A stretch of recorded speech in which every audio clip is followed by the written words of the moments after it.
The day my uncle tried to take control of our family estate was the day he thought I was powerless. He was wrong, but at the time, I didn't say a word. Because sometimes the best revenge is letting someone believe they've already won. Grandma Eleanor Whitmore had always been the center of our family, not just emotionally, financially too. She owned the Whitmore estate, nearly 200 acres of land outside Boston, including the main manor house, several rental properties, a vineyard, and the old Whitmore Lake House.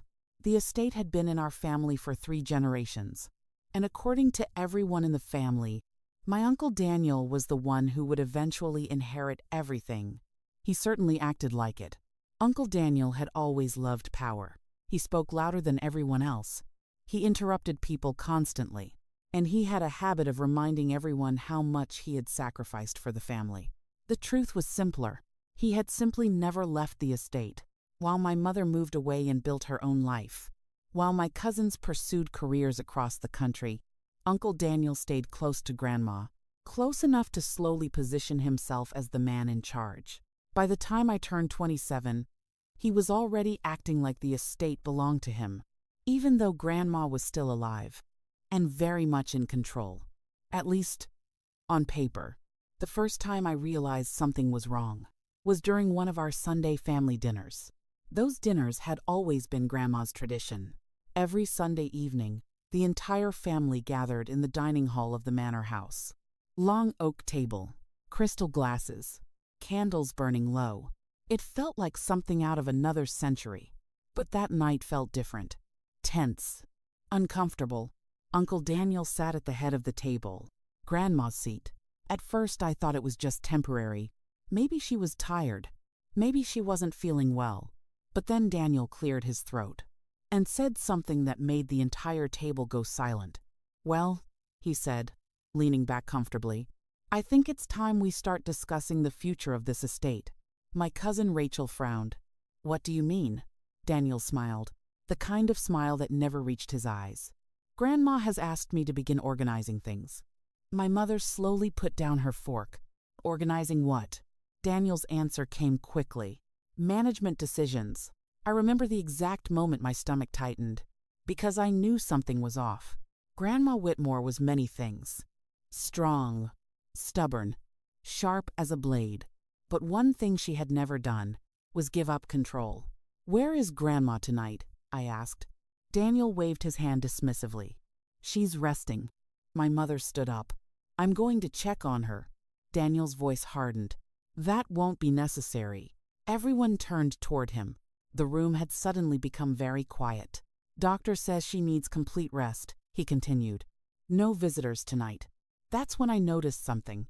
The house staff were missing. Usually 2 or 3 staff members moved quietly around the dining room during dinner. But that night, there were none. And Uncle Daniel was sitting in Grandma's chair. Over the next few weeks, things inside the estate began to change.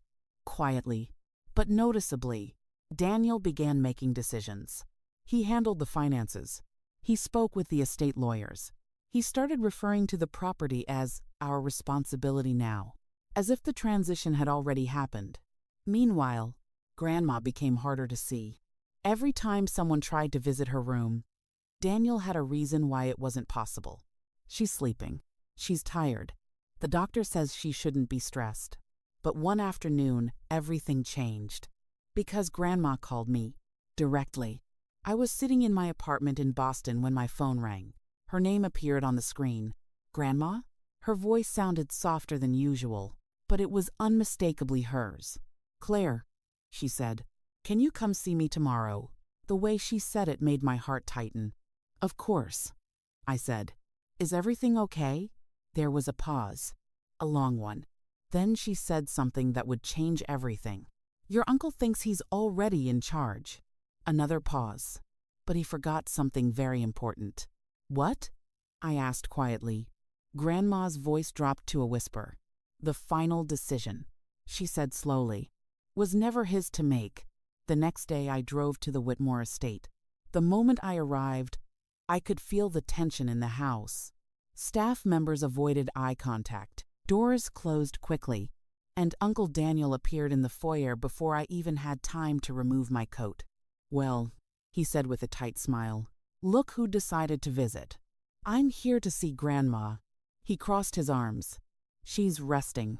But this time, I didn't leave, because I already knew something he didn't. Grandma had asked for me, personally, and when Daniel realized I wasn't backing down, his smile faded. "You've always been stubborn," he said. Then he leaned closer. "But let me give you some advice, Claire. This estate," he gestured around the grand hallway, "is complicated, and you're not really part of the decision-making process here." I looked at him calmly. For a moment, I almost told him the truth, but instead I just smiled. Because revenge works best when the other person doesn't see it coming.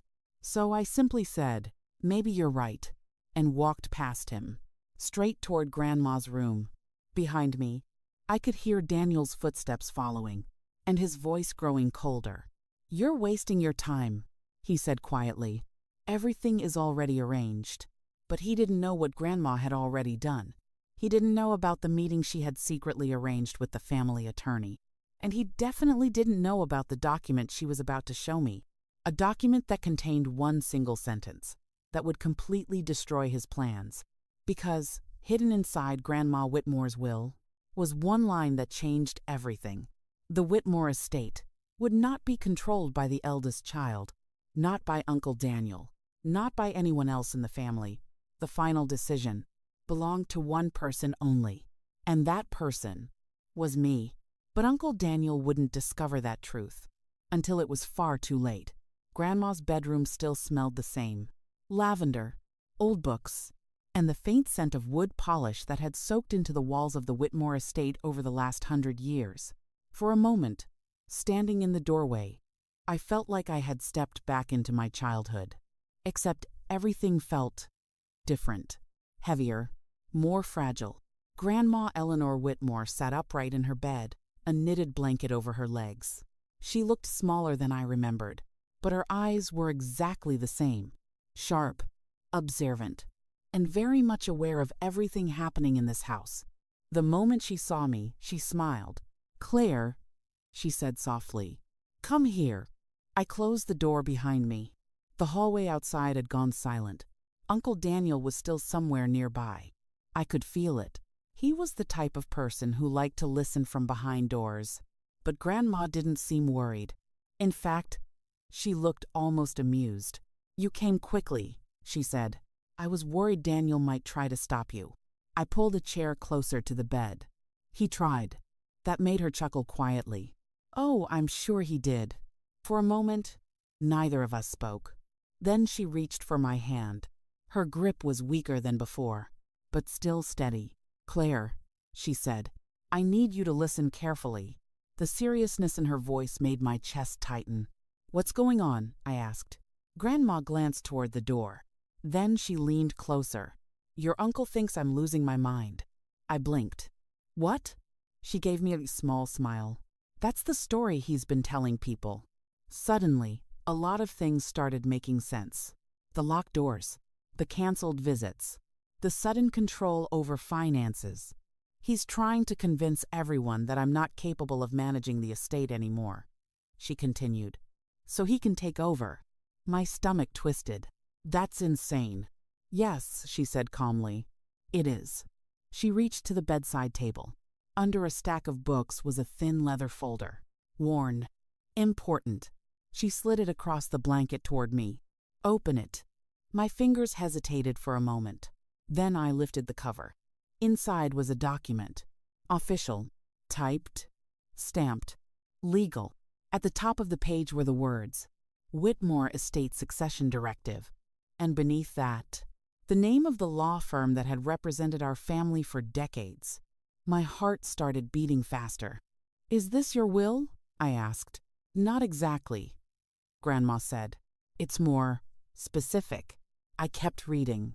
The document outlined what would happen to the estate after her death. Property divisions, financial structures, trust arrangements. Everything looked fairly standard, until I reached a section labeled Final Authority Clause. Grandma watched my face carefully as I read. Then she said quietly, "Keep going." My eyes moved down the page, and suddenly the words stopped making sense. Not because they were complicated, because they were shocking. The clause read, "In the event of any dispute regarding management or ownership of the Whitmore estate, the final authority shall rest solely with the designated estate arbiter." My eyebrows furrowed. "Estate arbiter?" Grandma nodded. "Yes." I kept reading, and then I saw the line that made my heart skip. Designated estate arbiter. Claire Whitmore. I looked up immediately. "What?" Grandma smiled. "You heard me." I stared at the document again. My name was clearly printed there. Not handwritten. Not added later. It had been part of the document from the beginning. But why me? Grandma's expression softened. "Because you're the only one in this family who never tried to control anything." I didn't know what to say. "You built your own life," she continued. "You never asked for money. You never asked for property. You never tried to influence my decisions." She leaned back against the pillows. "That's exactly why you're the only one I trust with the final decision." My mind was spinning. "Does Uncle Daniel know about this?" Grandma's smile turned slightly mischievous. "No." A slow realization began to settle in my chest. "So all the decisions he's been making," she nodded, "are temporary." The silence in the room suddenly felt electric. Because for weeks, Daniel had been acting like he already owned everything. But legally, he didn't. Not even close. "Why haven't you told the family?" I asked. Grandma's expression grew thoughtful. "Because people behave differently when they believe power is within reach." She paused, then added quietly, "And Daniel has been very revealing lately." I felt a chill run through me. "You think he's planning something bigger?" Grandma didn't answer immediately. Instead, she pointed toward the document. "Turn the page." My fingers moved slowly. The second page contained something even more serious. A legal safeguard. If the estate arbiter determines that any family member has attempted manipulation, coercion, or fraudulent influence over estate control. The next line made my pulse jump. That individual may be permanently removed from inheritance consideration. I looked up. "You mean?" Grandma finished the sentence for me. "If Daniel is proven to be manipulating the situation." She smiled gently. "He could lose everything." At that exact moment, there was a knock at the door. 3 slow knocks. Grandma and I exchanged a glance. We both knew exactly who it was. Uncle Daniel's voice came through the wood. "Claire?" Pause. "You've been in there long enough." Grandma leaned toward me again. Her voice dropped to a whisper. "Put the document back." I slid the folder under the blanket just as the door handle began to turn. Daniel stepped inside without waiting for permission. His eyes moved immediately between us. Suspicious. Calculating. "Well," he said slowly, "nice visit."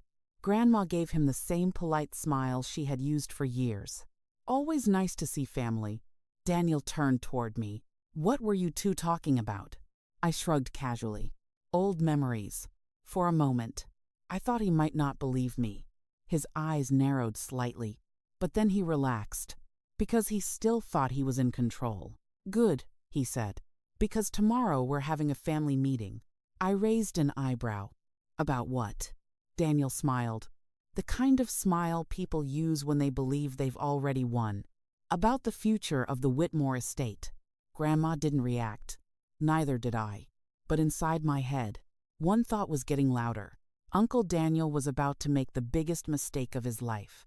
Because tomorrow, he was planning to announce that he was taking control of the estate. In front of the entire family. What he didn't know was that the person holding the final authority would be sitting right across the table from him. And when the truth finally came out, he wouldn't just lose the estate. He might lose everything he thought he had secured. The next morning, the Whitmore estate felt different. Not quieter. More watchful. Like the house itself knew something important was about to happen. Sunlight spilled through the tall windows of the main hall as I walked down the staircase. From the dining room, I could hear voices. Uncle Daniel was already awake, and judging by the tone of his voice, he wasn't alone. "This needs to be handled carefully." A second voice responded, calm, professional. We will follow the legal process. My step slowed. I stopped halfway down the staircase, hidden by the railing. Daniel sighed loudly.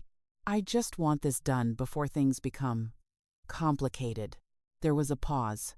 Then the other man spoke again.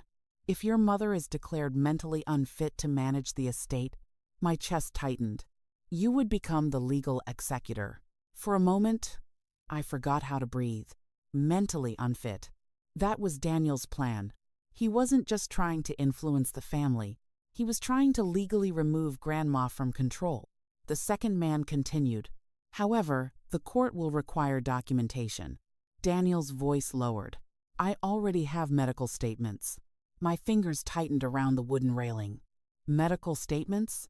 From who? Grandma had seemed tired. Yes, but she was still perfectly sharp.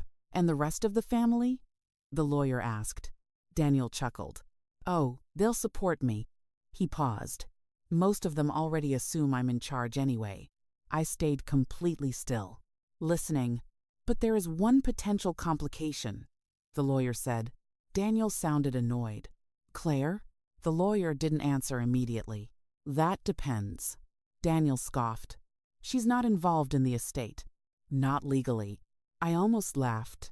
If he only knew. The lawyer finally said. Then she shouldn't be a problem. Daniel responded immediately. She won't be. There was something in his voice that made my stomach twist. Cold. Certain. Good, the lawyer said. Then we can proceed. Chairs moved. Footsteps approached the hallway.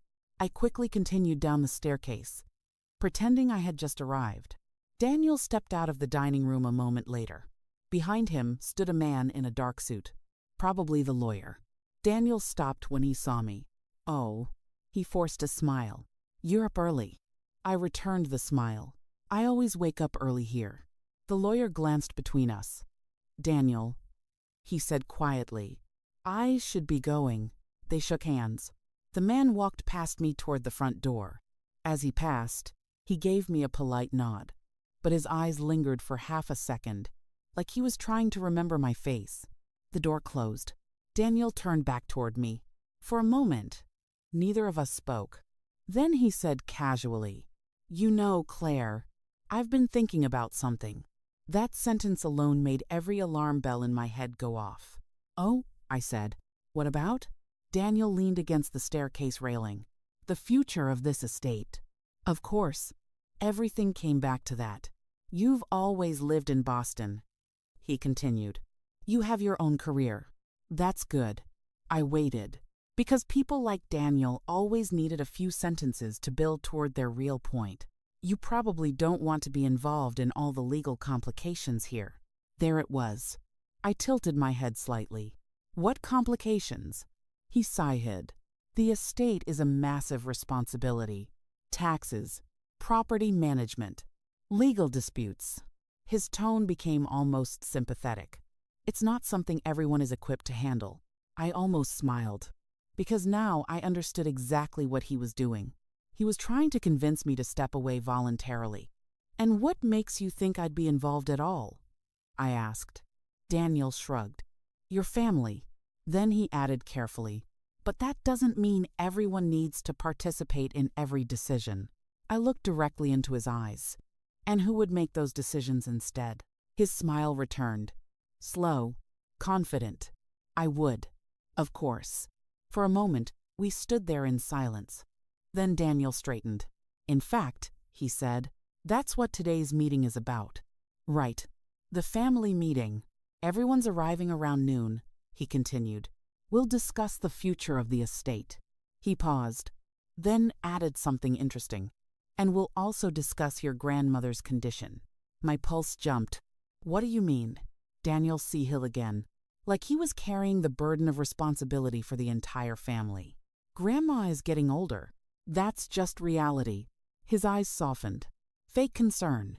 She may not be capable of managing everything anymore. There it was.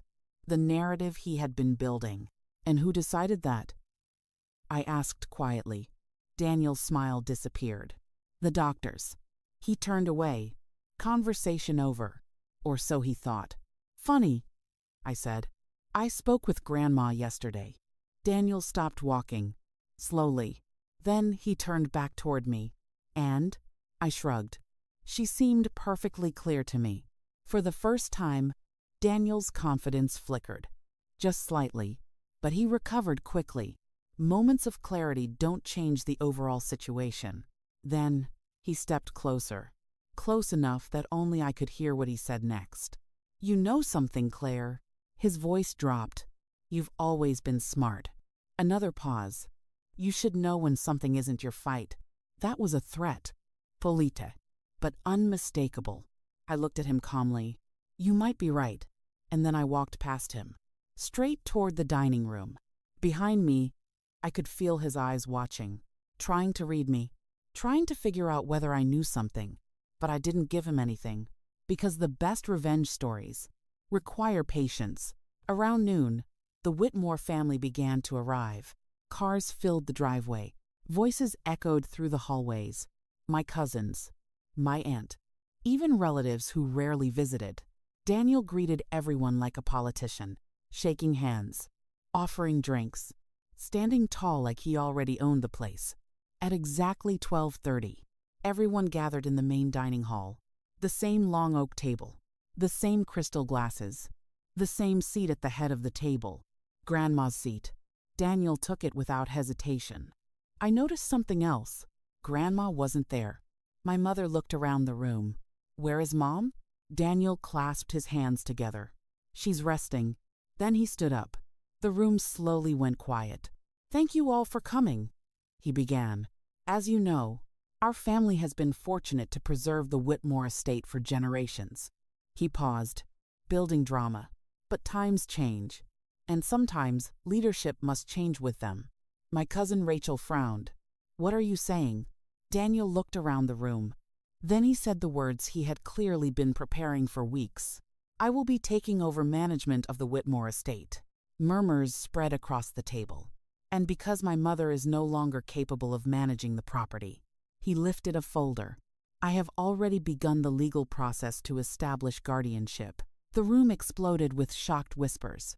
But Daniel wasn't finished. "There is one more thing we need to discuss." He turned slowly and looked directly at me.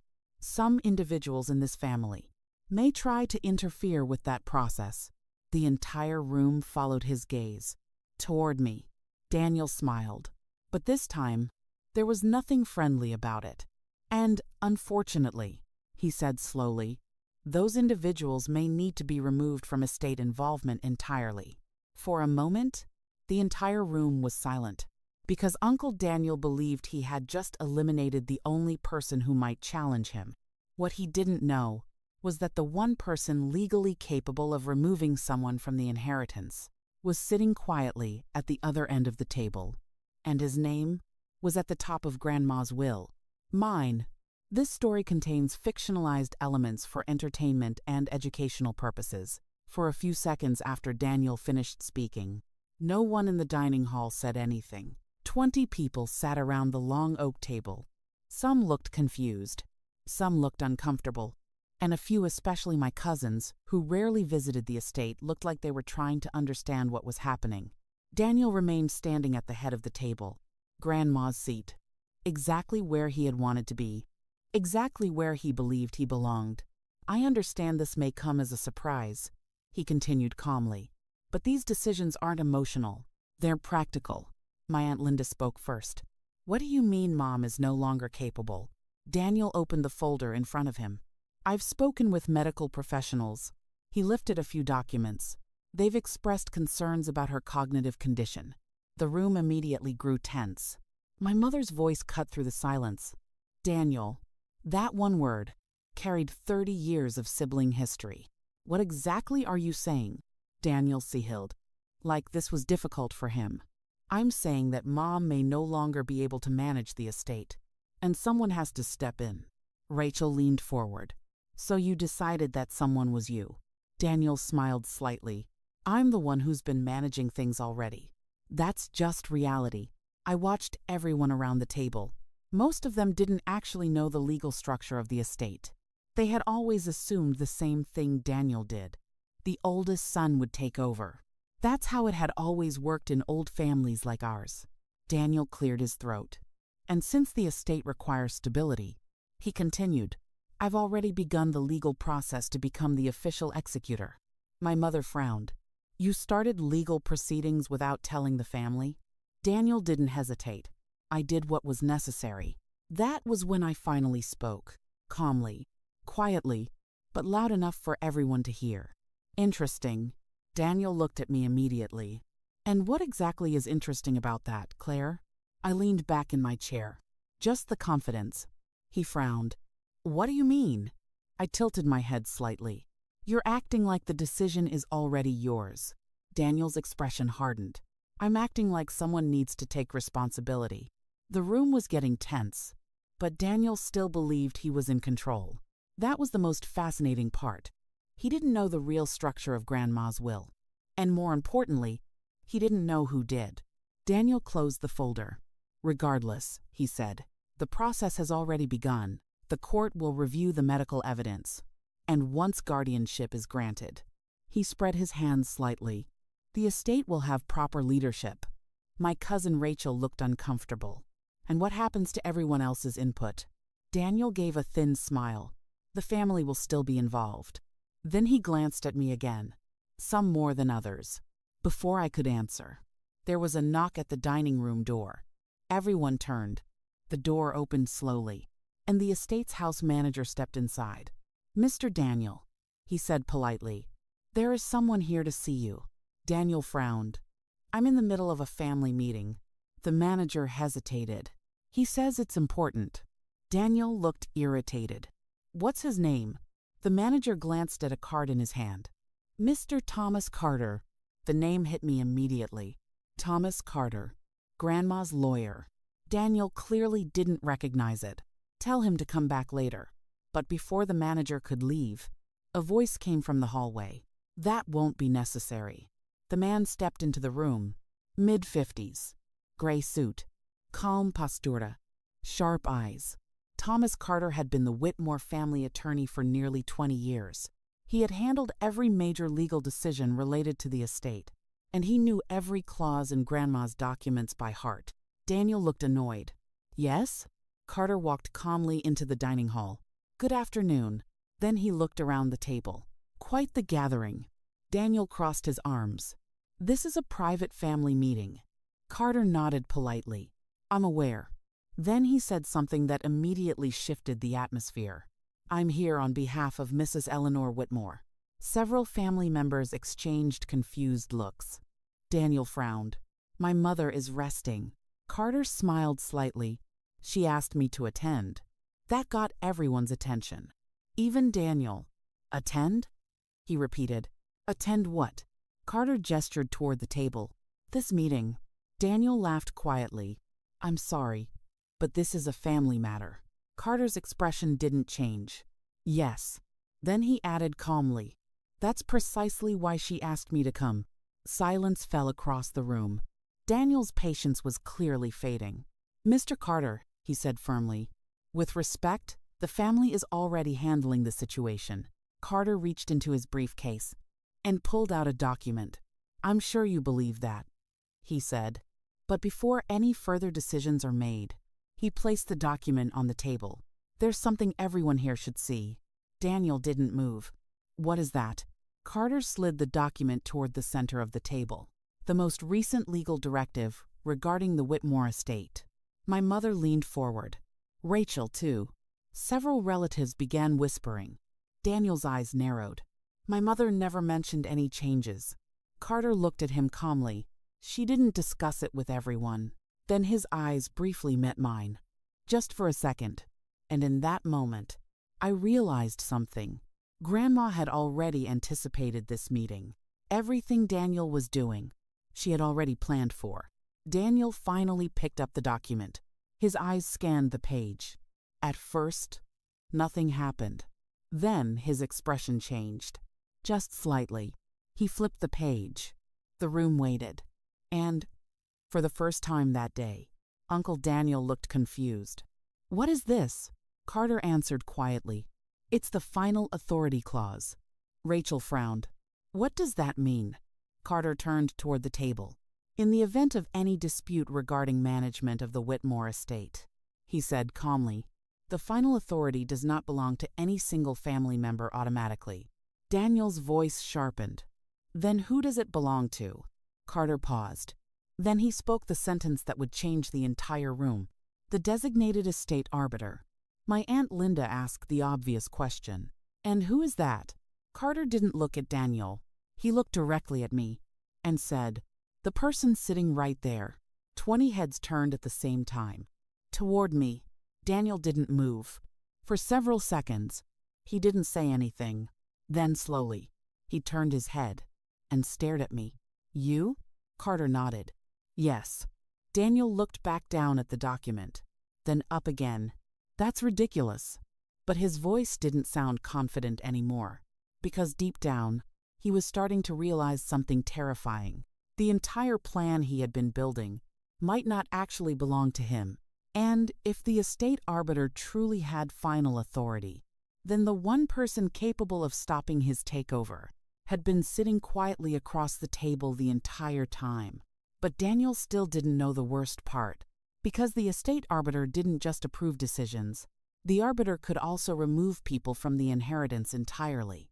And Uncle Daniel had just spent the last hour publicly demonstrating exactly why that might happen. For several seconds after Mr. Carter finished speaking, the room stayed completely silent. Not the quiet kind of silence. The heavy kind. The kind that settles over a room when something has just shifted, and everyone can feel it. 20 people sat around the Whitmore dining table, and every single one of them was looking at me. Uncle Daniel still held the document. His eyes moved across the page again and again, like he was hoping the words would somehow change. They didn't. "This is absurd," he finally said. He dropped the document onto the table. "There must be some mistake." Mr. Carter didn't react. "I assure you, there is no mistake." Daniel shook his head. "My mother would never give authority over the estate to Claire." The lawyer folded his hands calmly. "She already did." Murmurs spread around the table. Rachel leaned forward. "Wait, what exactly does estate arbiter mean?" Carter spoke clearly, like a professor explaining something to a classroom. "It means that in the event of a dispute regarding the estate, Claire Whitmore holds the final legal authority." My Aunt Linda frowned. "So she decides everything?" Carter shook his head slightly. "Not everything. Only when there is conflict." He paused. "But when conflict occurs, her decision is final." The room erupted into whispers. Daniel laughed, but it sounded forced. "You're telling me that my niece suddenly has more authority than the entire family?" Carter met his gaze calmly. "Yes." Daniel stood up abruptly. "That's ridiculous." His chair scraped loudly against the floor. "This entire situation is obviously manipulation." My mother spoke for the first time since Carter arrived. "Daniel." But he cut her off. "No." He turned toward the lawyer. "My mother is not capable of making decisions like this anymore." There it was. The argument he had been preparing. Daniel picked up the medical documents from his folder. "In fact," he said, "I've already started the legal process to establish guardianship." Gasps spread across the table. Rachel stared at him. "You're trying to declare Grandma incompetent?" Daniel lifted his chin. "I'm protecting the estate." Carter finally moved. Slowly, deliberately, he opened his briefcase and removed another document. "That would be difficult." Daniel frowned. "What do you mean?" Carter placed the document on the table. "This medical evaluation was completed yesterday." My mother leaned forward. "Yesterday?" Carter nodded. "Yes." Daniel's expression hardened. "By who?" Carter slid the paper toward him. "Dr. Stephen Wallace." That name meant something to everyone at the table. Dr. Wallace had been Grandma's physician for over 15 years. Daniel grabbed the document. His eyes scanned it quickly, then slower. Then his jaw tightened. "What does it say?" Rachel asked. Daniel didn't answer. Carter did. "Mrs. Whitmore has been evaluated and determined to be fully mentally competent." The words landed like a hammer. Daniel looked up sharply. "That's impossible." Carter raised an eyebrow. "Is it?" Daniel slammed the paper back onto the table. This was clearly arranged. Carter remained calm. Yes. He paused. It was arranged by Mrs. Whitmore herself. Daniel opened his mouth, then closed it again. For the first time since the meeting began, he looked uncertain. But the worst part was still coming. Carter reached into his briefcase again. There is also something else the family should be aware of. He removed a third document. Thicker, older, stamped. This, he said, is an additional clause attached to the estate directive. Rachel frowned. What kind of clause? Carter looked around the table, making sure everyone was paying attention. It's called a protective integrity clause. Daniel scoffed. What nonsense is that supposed to mean? Carter answered calmly. It means that if any family member attempts to manipulate control of the estate through deception, coercion, or fraudulent influence. He paused, then finished the sentence. That individual may be removed from inheritance eligibility. The room went dead silent. My Aunt Linda blinked. Removed? Carter nodded. Yes, Rachel whispered. You mean they lose everything? Carter didn't soften the answer. Yes. All eyes turned slowly toward Daniel, because, for the last month, he had been doing exactly what that clause described. Manipulating information, blocking access to Grandma, trying to declare her incompetent, attempting to seize legal control of the estate. Daniel noticed the shift in the room immediately, and his temper snapped. This is outrageous. He pointed at Carter. You're twisting legal language to scare people. Carter didn't react. Not at all. He looked directly at Daniel. I'm simply explaining the document. Daniel's voice rose. My mother would never disinherit her own son. Carter tilted his head slightly. Would she? Daniel slammed his hand on the table. She would never trust Claire with this responsibility. That was when something unexpected happened. A voice came from the doorway. Calm. Familiar. Yes. Everyone turned. And standing in the dining room entrance was Grandma, Eleanor Whitmore. She was leaning slightly on a cane, but her posture was straight, her eyes sharp, and her expression unmistakably firm. Yes, she repeated. I would. My mother stood up immediately. Mom, Rachel gasped. Grandma. Daniel looked like he had seen a ghost. You shouldn't be here. Grandma walked slowly into the room, every step echoing on the wooden floor. I think, she said calmly, this conversation very much concerns me. Daniel shook his head. You need to rest. Grandma stopped beside the table. Then she looked directly at him. For weeks, she said quietly, you've been telling everyone that I'm incapable of making decisions. Her eyes didn't leave his. Does this look like someone incapable to you? Daniel didn't answer, because in that moment, everyone in the room could see the truth. Grandma Whitmore wasn't confused. She wasn't weak. She wasn't manipulated. And she had just walked into the meeting where her son had tried to take everything from her. Then she turned toward me and smiled softly. Claire. Yes, Grandma? She gestured toward the table.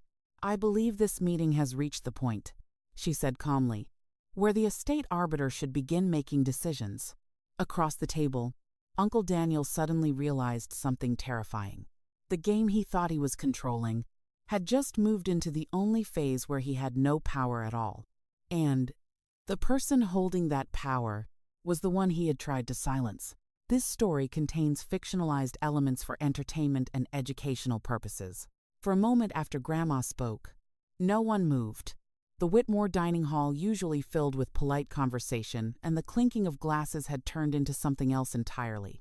A courtroom, and everyone at the table knew it. Grandma slowly took a seat beside my mother. Not at the head of the table. She left that seat empty. On purpose.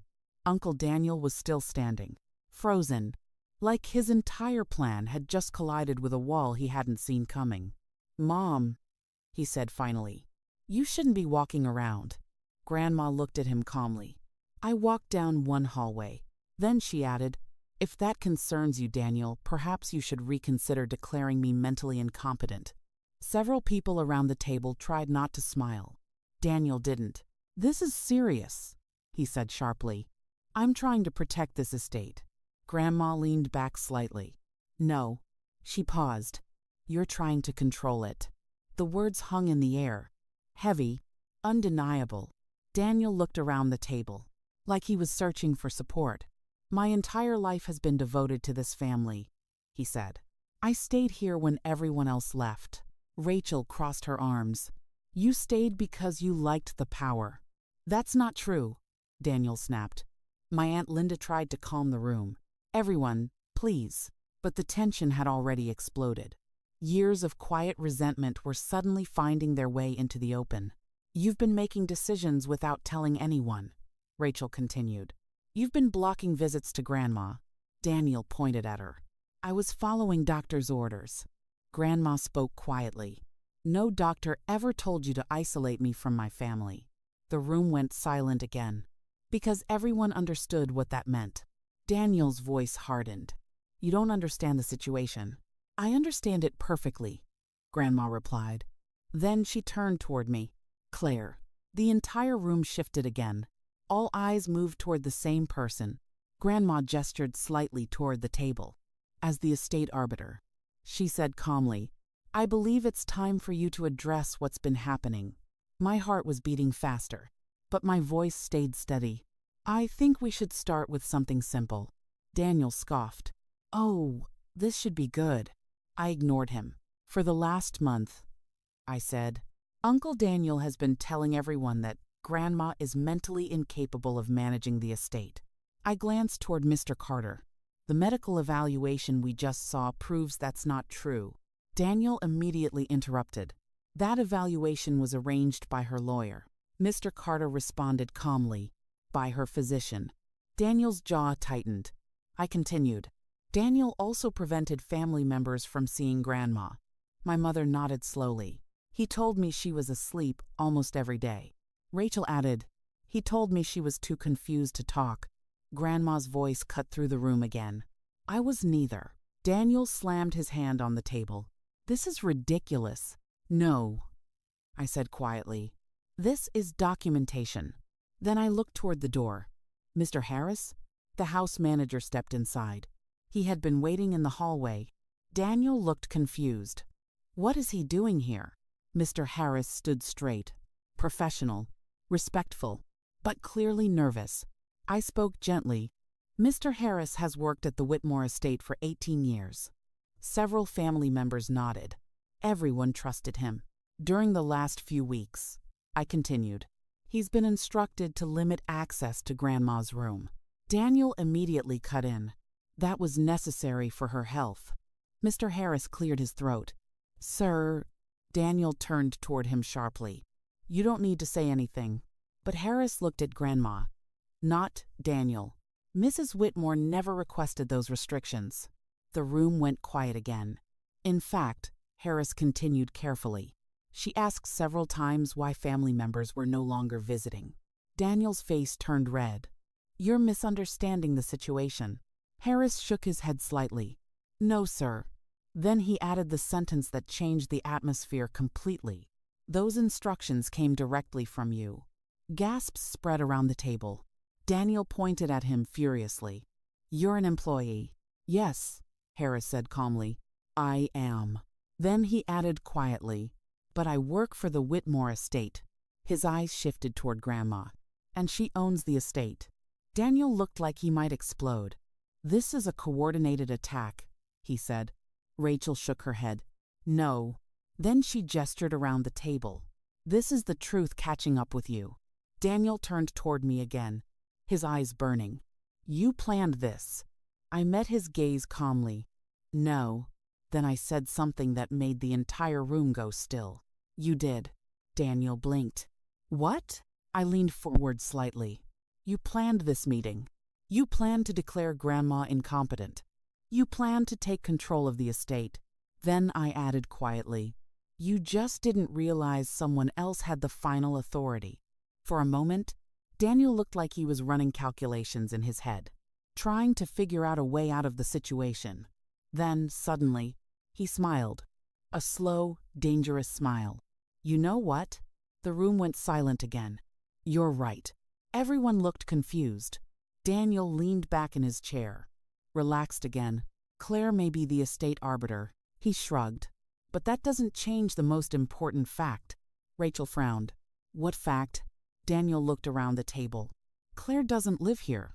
He gestured toward the windows, toward the land outside. She doesn't understand this estate. She's never managed property like this. She's never handled vineyard contracts, tenant agreements, maintenance costs. His voice became confident again. In other words, he said, she's completely unqualified. A few relatives exchanged uncertain glances. Daniel saw it immediately and pressed harder. The estate needs someone experienced.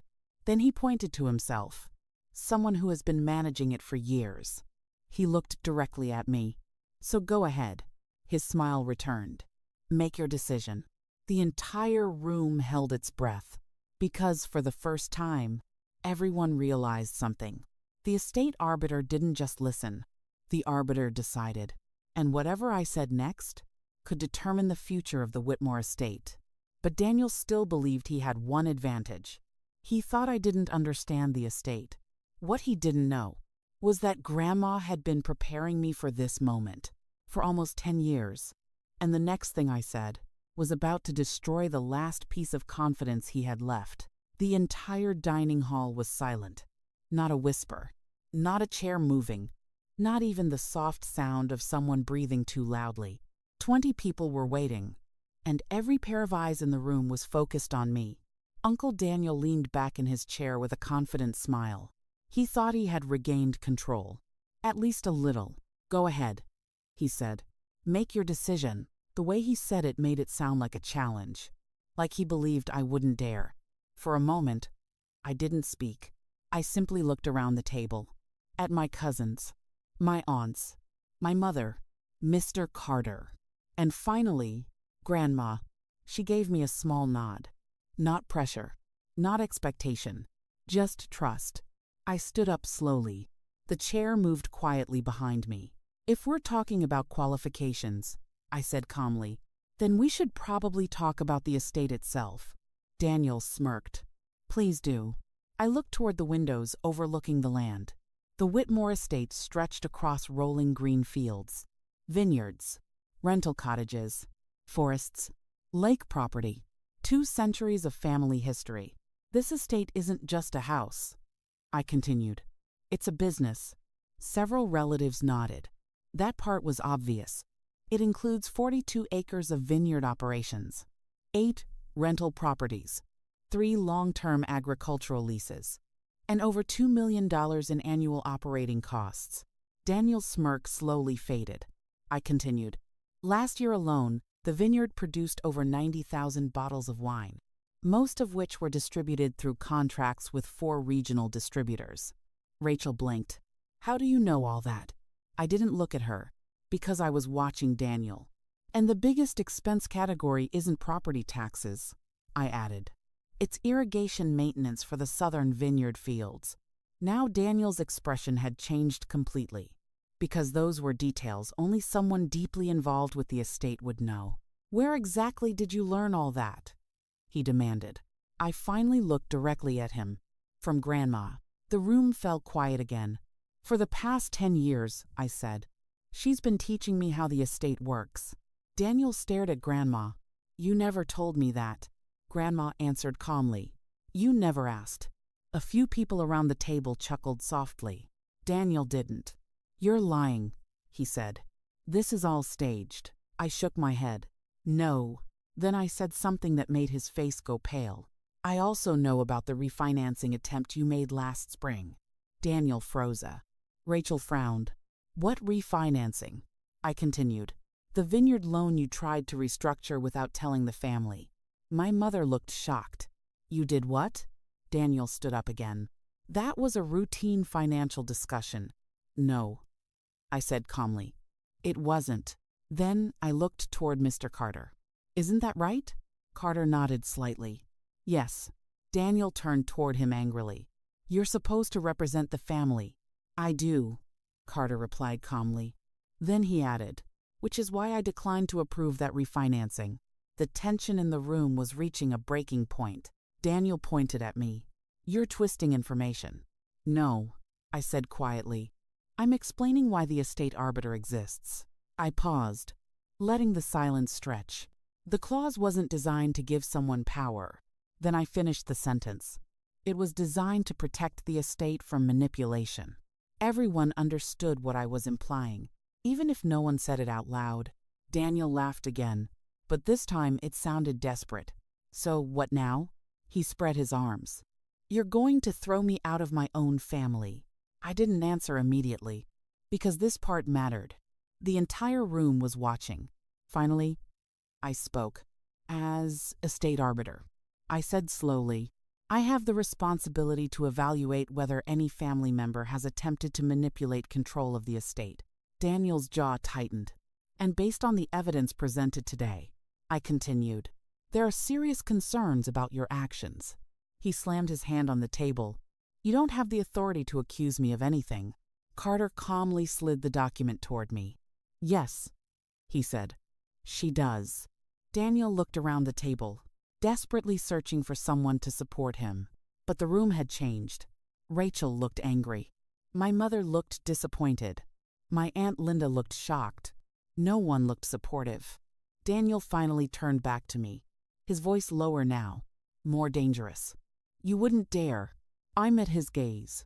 You tried to declare Grandma mentally incompetent. You blocked family access to her. You attempted to take legal control of the estate. Then I said the sentence that changed everything. That qualifies as manipulation under the Protective Integrity Clause. The room went silent again. Daniel whispered, You're bluffing. I shook my head. No. Then I took a breath and made the decision. As estate arbiter, I said clearly, I am suspending Uncle Daniel Whitmore from all management authority related to the Whitmore estate. Gasps filled the room.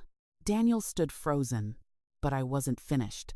And until a full legal review is completed, I continued, he will no longer have access to estate financial accounts or property decisions. Daniel stared at me like he couldn't believe what he was hearing. You can't do that. Carter spoke calmly. She just did. Daniel looked around the room again. But this time, everyone already knew something. The balance of power had changed. Completely. And the person who had spent weeks acting like the future owner of the estate had just lost control in front of the entire family. But the biggest shock of the day was still coming, because the next decision I was about to make would determine whether Daniel still had any inheritance left at all. And that decision would be announced in front of everyone. For several seconds after my decision, no one spoke. The Whitmore dining hall had gone completely silent again, the kind of silence that comes right after something irreversible happens. Uncle Daniel was still standing, his chair pushed back, one hand gripping the edge of the table. You can't do this, he said slowly. His voice wasn't loud anymore. It was colder, controlled. I didn't sit down. As estate arbiter, I can suspend management authority pending legal review. Daniel shook his head. You're bluffing. Mr. Carter spoke calmly from the side of the table. She's not. Daniel turned sharply toward him. You're enjoying this, aren't you? Carter didn't react. My job is to enforce the legal structure Mrs. Whitmore created. Daniel laughed bitterly. You mean the structure she was manipulated into creating? That comment made the room shift again. Not in his favor. Grandma spoke quietly. No one manipulated me. Her voice wasn't loud, but it carried through the entire room. Daniel turned toward her. You're letting her turn the family against me. Grandma looked at him steadily. You did that yourself. He opened his mouth to argue, but for the first time that day, he didn't seem to have a response. Rachel leaned forward. So, what happens now? Everyone looked back toward me again, because this wasn't just about suspending Daniel's authority. The room understood that now. The Protective Integrity Clause was still on the table, and if it was applied, the consequences would be far bigger. Daniel seemed to realize that too. His eyes locked onto mine. You wouldn't actually do it. The confidence was gone now, but the challenge remained. You wouldn't remove me from the inheritance. I didn't answer immediately. Instead, I looked toward Grandma. She didn't nod this time. She didn't signal anything. She simply watched. This decision was mine. I took a slow breath. The protective integrity clause exists for a reason, I said. Daniel scoffed. Yes, to scare people. No, I said, to protect the estate. I glanced around the room. At the beginning of this meeting, Uncle Daniel attempted to declare Grandma mentally incompetent. Several people shifted uncomfortably. He also restricted family access to her. My mother nodded slowly. That's true. And he initiated legal proceedings to gain guardianship over the estate. Daniel cut in quickly. That was to protect the property. I looked directly at him. Without informing the family, he didn't answer. The silence that followed said enough. I placed my hands on the table. Because of those actions, I said clearly, I am formally initiating a legal review under the Protective Integrity Clause. Gasps spread across the room again. Daniel's face went pale. You're actually doing it. Yes. He looked toward Carter. You can't allow this. Carter shook his head. I don't allow or deny anything. Then he added calmly, I document it. Daniel looked back at me. Anger, shock, disbelief, all fighting across his face. This is my home, he said. I've lived here my entire life. Grandma answered quietly. Yes. Then she added something that changed the tone of the room completely. But living somewhere doesn't mean you own it. Daniel stared at her, like he had never really understood that before. For years, he had walked these halls like they belonged to him, given instructions to staff, made decisions about the property, treated the estate like it was already his inheritance. But, legally, it never had been. And now the person holding the final authority wasn't him. It was the one person he had spent weeks trying to silence. Daniel slowly sat down again.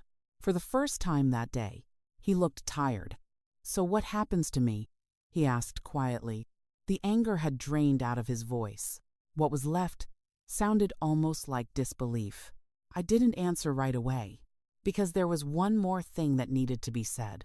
Before any final inheritance decisions are made, I said, there will be a full legal review. Daniel nodded slowly, like he already knew what that meant.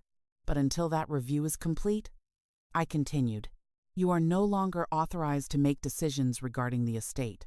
He looked down at the table. The room stayed silent. Then Grandma spoke again. Daniel, he looked up slowly. Her voice softened slightly. You had every opportunity to be part of this family. A pause. But you tried to control it instead. Daniel didn't respond, because deep down, he knew she was right. Mr. Carter finally closed his briefcase. Well, he said calmly, I believe the legal situation is now much clearer. Rachel exhaled slowly. That's one way to put it. People around the table began to shift. The tension that had filled the room for hours was finally starting to release. But before the meeting ended, Grandma looked toward me again. Claire. Yes? She smiled gently. I think the estate is in good hands. For a moment, I didn't know what to say, because the truth was, I had never wanted power. Not really. But sometimes responsibility isn't about what you want. It's about what needs to be protected. Outside the windows, the Whitmore estate stretched across the fields, the vineyards, the lake, the land our family had built over generations. And for the first time that day, it felt peaceful again. Uncle Daniel slowly stood up, not angry, not shouting, just quiet. He walked toward the door. And before leaving the room, he stopped. For a moment, I thought he might say something, but he didn't. Because sometimes the most powerful ending to a story is when the person who thought they controlled everything realizes they never did, and the final decision was never theirs to make. This content is entirely fictional. Any similarity to real person or even is coincidental. This video is not news, not a documentary. It is presented for creative storytelling purpose only. AI assisted production.